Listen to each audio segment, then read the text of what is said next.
Throughout my life, I have heard a lot of different types of music. I've heard upbeat music, jazz music, rock music, hip-hop music, and so many other musics. I've gotten to see some of the best movie soundtracks in theaters, witnessed one of the best punk rock bands of all time perform live, and even tried writing some of my own music. And from all of these musical avenues, the gradient of emotions I have been able to feel from these wonderful pieces of art has been nothing but extraordinary. The beauty of music is that everyone understands it and everyone can feel it.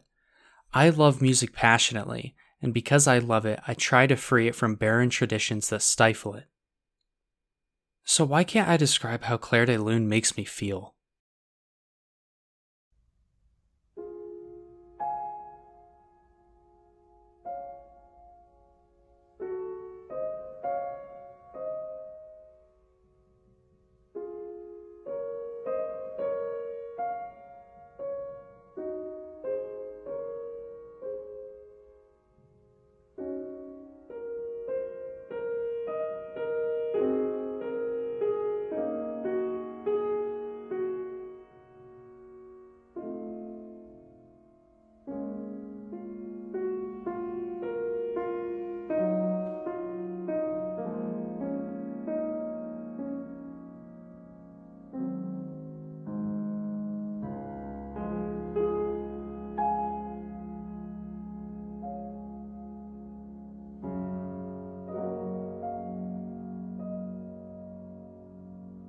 It is no secret that poetry and music exist in a symbiotic relationship.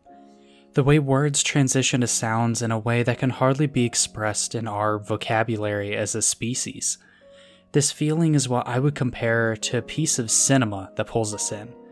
The train ride from Spirited Away, the famous Saturn scene from Interstellar, or the whale scene from Life of Pi are all wonderful examples of this effect.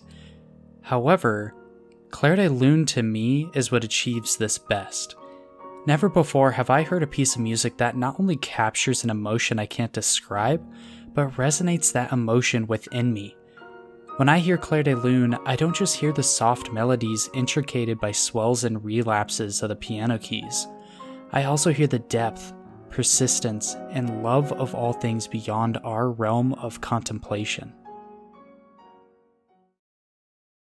In 1905, Clair de Lune would be published.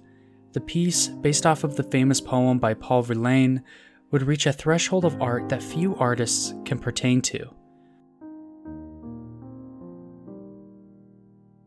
Art oftentimes shows us our humanity as a species. It allows us to travel back in time to the way things were long ago, or to imagine ourselves in realms of possibility outside the laws of the universe. Art surpasses science. And in this case, that is exactly what Clair de Lune did. It was a love song for extending beyond, a lullaby for the night sky, and a musical representation of reaching out to the heavenly sphere that has hung above humanity's head since its dawning of existence. And that's just the word I was thinking when I stumbled across one of the most inspiring comment threads I've ever seen. Humanity. As I was listening to Clair de Lune and traveling down this trail of introspection, I found something that was completely unexpected. In a comment thread among the various recordings of the piece, I found a user by the name of Mr. Tortilla 3895. His comments were some of the top liked on the video, and what I found was a 1,000-day diary of the life of Mr. Tortilla 3895, with the final entry being posted 2 days ago as of writing this script. I read comments that made me want to cry, comments that made my heart melt, and even comments that made me want to stop reading entirely. I saw thousands of people coming together to tell their story, all under the Clair de Lune. Here is some of what I read.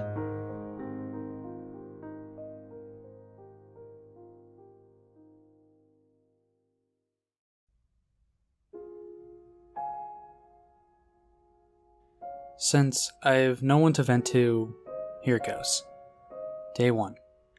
I got in a fight with my mom today because I was doing something I loved. She told me not to come out of my room and treated me like shit at the bottom of her shoe. My girlfriend also recently informed me that she wrote a suicide letter months ago, which triggered me a lot, noting that I was almost clean for a year until yesterday. I can't forgive myself. Today, I finally proposed to the most beautiful soul to ever walk this earth. I was nervous and so afraid, but luckily this amazing song that played in the background mellowed me out and helped me get over that nervous hill I was so scared of. She said yes, and now this song lives in my head repeatedly ever since. Thanks. Day 4. I had my first kiss today.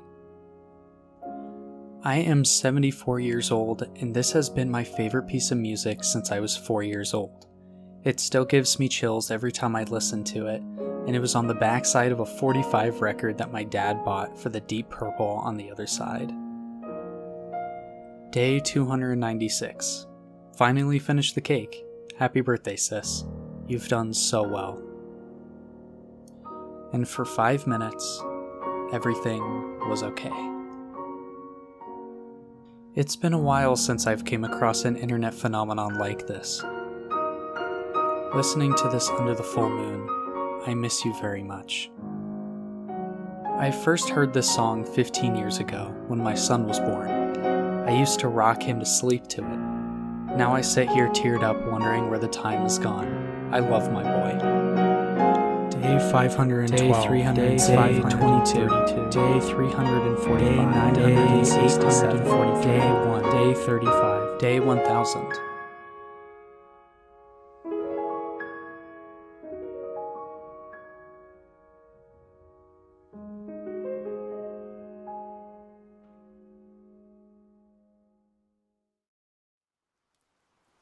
Well guys, this is it.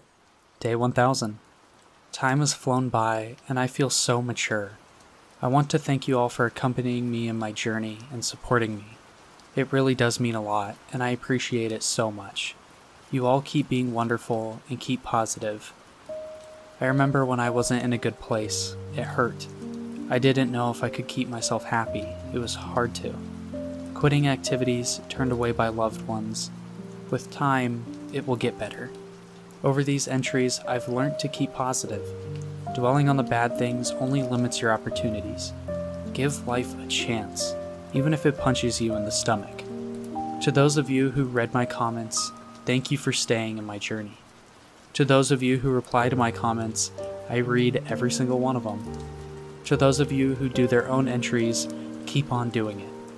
I'm so glad that this little community is so nice, who are supportive of each other. We hear our ensemble performances as they went well. We had 2 performances just at different times during school. I am very happy with how we performed. We did well. I then got home, did sense revision, and with that, I'm stopping my entries here. Thank you all again. Take care of yourselves and love life. Thank you, people. It's hard to find words that explain the emotions that went through my body as I read through this comment section. I got to see glimpses of other people's lives on a level that is so rare to find. The vulnerability, dedication, and love in this comment section felt like a warm hug, a therapeutic lesson of why we all deep down are the same. I've never seen anything quite like it before, and I'm not sure if I'll ever see something like it again.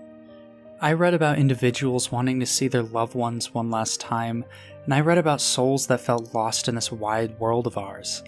I read poems dedicated to lost family members, and I read stories of where people heard Clair de Lune for the first time. I got to see everything that defines humanity, all contained within a comment section for a YouTube video.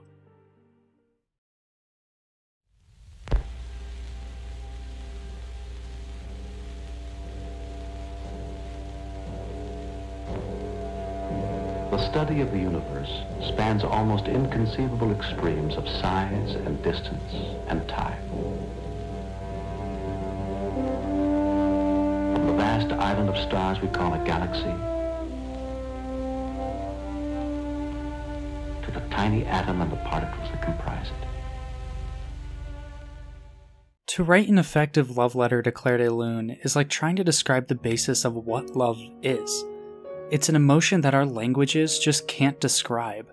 To think that a piece has the power to make others feel safe, to feel welcome, and yet also feel introspective is quite possibly a supernatural phenomenon. I've heard a lot of beautiful music in my life, and I have so much that I want to talk about. But after reading the stories of so many people, the heartfelt poems by anonymous authors, and the vulnerability expressed from these strangers on the internet, I'm not sure how much more beautiful a piece of music can get.